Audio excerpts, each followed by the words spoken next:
Hi everyone and welcome to a new video here on the Martyn YouTube channel. I am a little bit smarter dressed today in this video because we've just got back, myself and Helena's parents, from going to visit our wedding venue, and we took loads of photographs because it's roughly about a year until we get married at the venue, and we wanted to see what it looked like because the only time I've seen it is when we went to look at it during December, so before Christmas. So we needed to see if it looked nice at the time of year that we're going to get married, and thankfully it does. That would have been a bit tricky if I'd got there and thought, maybe not. But all is well.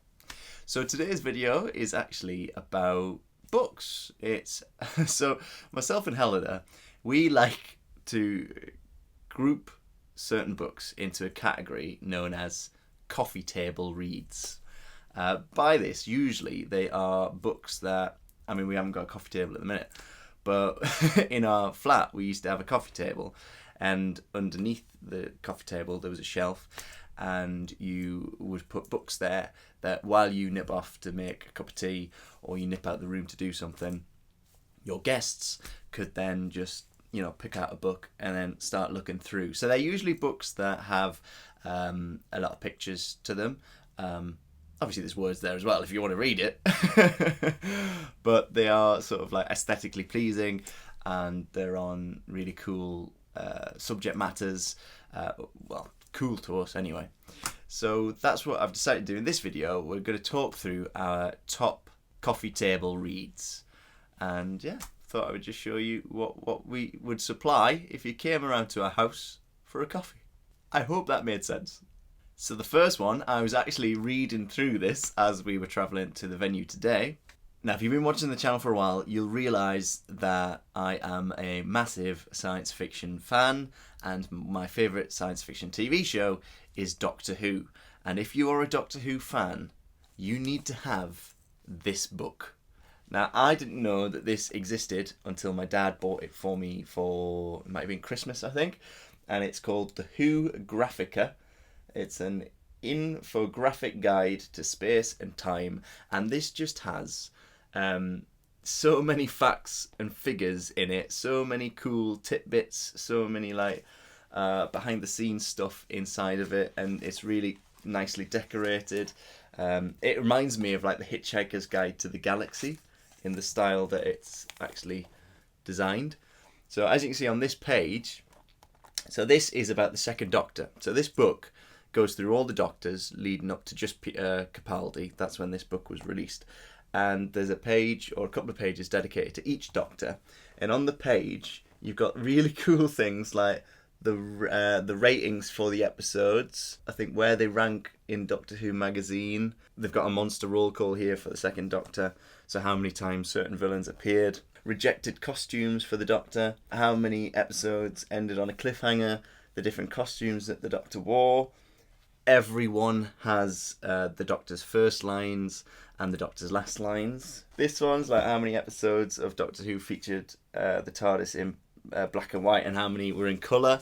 So this is just perfect. If you are a Doctor Who fanatic and you want all of the just behind the scenes information, then you need to get this book. It says on the back, more colourful than Tom Baker's scarf and more clever than Osgood, Who Grafica explores the rich and peculiar history of Doctor Who through infographics, charts, maps and more. So much in here. It is a beautiful book, and yeah, I can reach for this all the time and just marvel at it. Next, so this book was actually given to me by Helena, and I think it was a birthday or it was Christmas, and it's called The London Weekend Starts Here. And she got us this because we always struggle with trying to find things to do.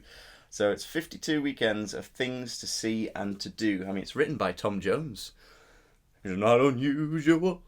I don't think that Tom Jones wrote this. I think it was a different one. So this is really cool. So in the contents here, it's split up into the different seasons. So you've got spring, autumn, summer and winter.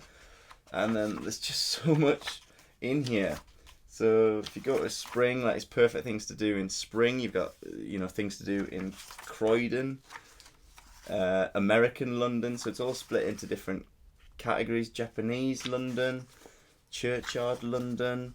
And then one of my favourite bits is when you get to the winter section, some of the cool things that you can do in winter. And funnily enough, I got to one of these, I think it was summer. Here it is. So there's a section called Pirates, London.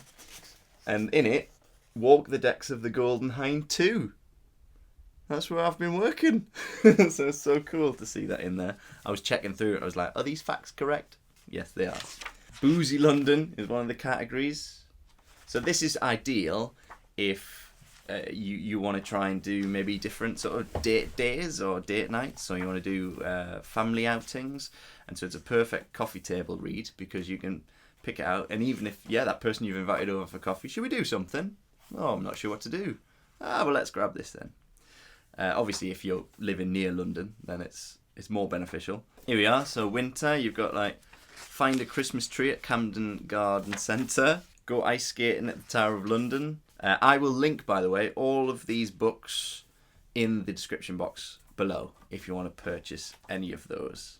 Next, you can't have a coffee table reads category for us and not have something to do with Disney in it.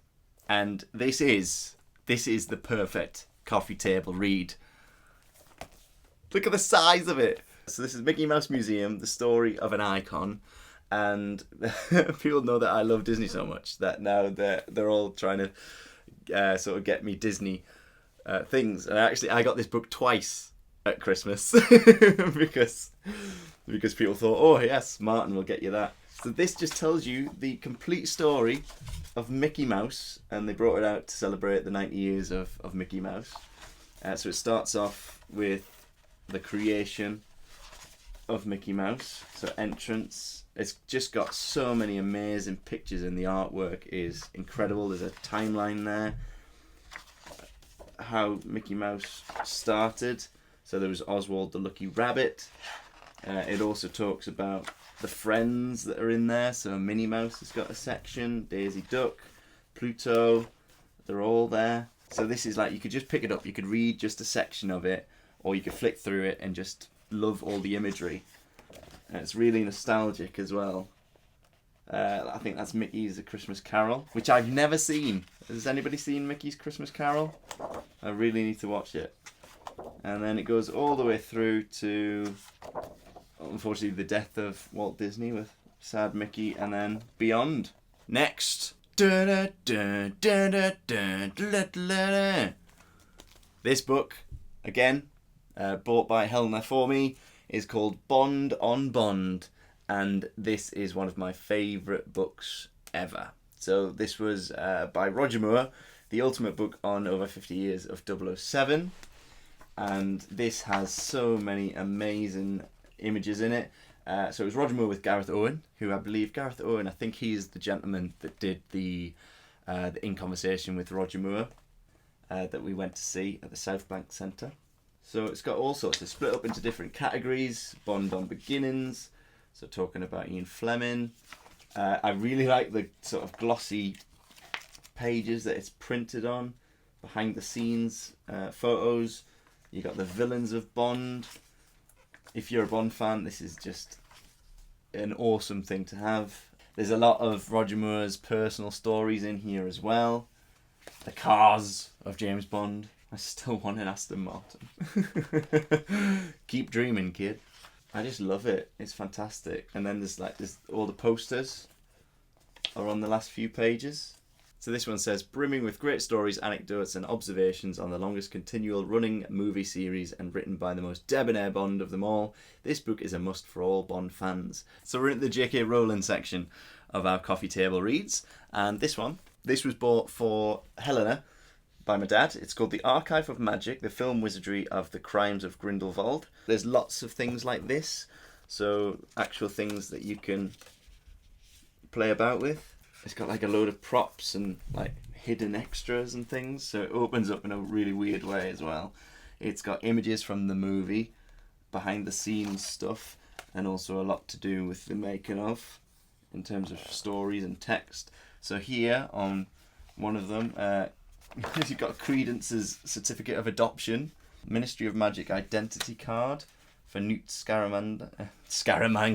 That's James Bond from Newt Scamander. Look, all of this just attached to the pages, so you've got to be really delicate with the book. And it's got things you can take out here. I think that's a banner for the circus. So that just makes a really interesting thing to pick up. And even if you aren't, you know, a massive Harry Potter or Fantastic Beasts fan, you can pick it up and you can be intrigued by all of the things that are happening with the book, all the things that pop out. And yeah, I think it's one of the more unique books that we have. Okay, so I'm going to try and do all these in one, but there are many of them. So, I don't know how big this coffee table is, by the way. We've started getting all of I started buying Helena all of the illustrated Harry Potter books. So we've got up to, at the moment, The Prisoner of Azkaban, and these are all done by a fantastic illustrator called Jim Kay, and they are just beautiful. They are hardbacks. The covers just feel really nice, but the artwork inside is just incredible. So if we go to the Philosopher's Stone first of all, I mean, on the first page, you've got Hogwarts there. Oh, I even put a message. Hi Helena, I hope you enjoy uncovering the magic within these pages. Merry Christmas 2016. Love from Martyn, and then a drawing of a bean. Because that's me, Beanie. This is the sorting hat. Look at it. It takes him a long time to do all of these books. I think the next one's out. I think the Goblet of Fire is out now. Nearly Headless Nick. And then if we move on to the Chamber of Secrets. Harry there, playing Quidditch. Look at it. And then Malfoy in the background. There's Dobby. There he is, look. And then let's show you the final one. I love the cover of this. The Prisoner of Azkaban, the Night Bus. You got Fang and Scabbers. You got Buckbeak. I just think they're fantastic for both children and adults. So yeah, that's our J.K. Rowling section. And then finally, you can't have a coffee table reads section without having something for the children if you get anybody round. So my brother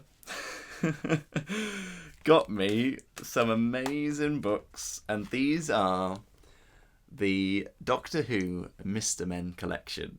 I don't have them all. I've got Doctor First, Doctor Fourth, Doctor 11, and Doctor 12. I loved the Mr. Men cartoons when I was a child, and seeing my favourite television programme turned into a Mr. Men book is just fantastic. So the first one, yeah, it's William Hartnell, Cyberman there, drinking from his mug. Then you got Dr. Forth. When Dr. Forth and Sarah Jane run into some old enemies, it takes all their cleverness and cunning to prevent extermination. So you can tell who's in that. So there you go, you've got Daleks in it. There's the Fourth Doctor and Sarah Jane. These are great to read out to children to get them interested in Doctor Who. You've got Doctor 11, Geronimo. Doctor 11 and River Song take off on a daring and dangerous adventure to recover a lost item of great importance. So there's River Song. You got Weeping Angels as well. So all the characters, they've all been turned into Mr. Men characters. And then you've got Doctor 12. So Dr. 12's oldest adversary returns in a time-bending chase through Earth's history. Will the Doctor prevail, or will Missy finally have her day? So Missy's in this one. I love all of the illustrations. So that's it for our coffee table reads. I did have some more to show you, but if we put any more books onto this coffee table, there won't be any space to actually put our coffee. So I don't know how big it's going to be. So let me know if you've got any coffee table reads, if you've got any books that you just reach for, if you want to just have a quick glance at something whilst you're waiting for somebody. So thank you so much for watching. Before I go, we are coming up to the final vlog from the cruise ship, from our time working on board the cruise ship. So Helena recorded one more vlog with her parents in Santorini after I got off, and then when her parents came back, the camera came back with them, and then there weren't any more vlogs from the ship. So we have been doing 4 videos a week, but because it's now going to be down to me to produce content for the channel while Helena's away, we're going to go back to 3 videos a week. So yeah, we're back down to 3 videos a week, so that allows me some time to prepare some videos to put out. Thank you so much for all of your love, all of your support as always, and we will see you in the next video. Remember, if you haven't subscribed yet, please click subscribe and also the bell button so you're notified as to when we have future videos. So our videos will be going out Mondays, Thursdays and Sundays. Thanks everybody. Bye.